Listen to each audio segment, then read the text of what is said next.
এখানে একটা বিষয় খেয়াল করেন, অনেক সময় যখন আমরা আইসি উঠাইতে যাই, আইসি উঠাইলে এটা কি পেস্টিং না নন পেস্টিং আমরা একটু কনফিউশনে পড়ে যাই, কথাটা বোঝেন না কেউ?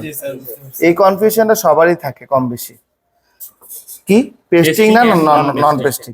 কারণ কি অনেক সময় পেস্টিং আইসির ক্ষেত্রে সাইড দিয়ে পেস্ট দেখা যায় না, এর জন্য আমরা কনফিউশনে হয়ে যাই, মানে একটা দ্বিধাদ্বন্দ্বে পড়ে যায় যে আসলে এটা পেস্টিং নাকি নন পেস্টিং।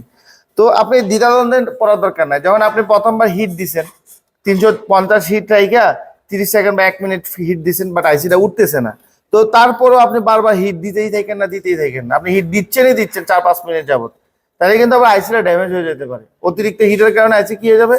ড্যামেজ হয়ে যাবে। তো আপনি কি করতে হবে, যখন আপনি হিট দিচ্ছেন আইসিটা উঠতেছে না, তখন আপনাকে এই যে হিটটা বাড়াই নিলাম, কত 340 আছে, হ্যাঁ, ইয়ার কত আছে 2 আছে, তখন আপনি আননাইফ ব্যবহার করতে পারেন।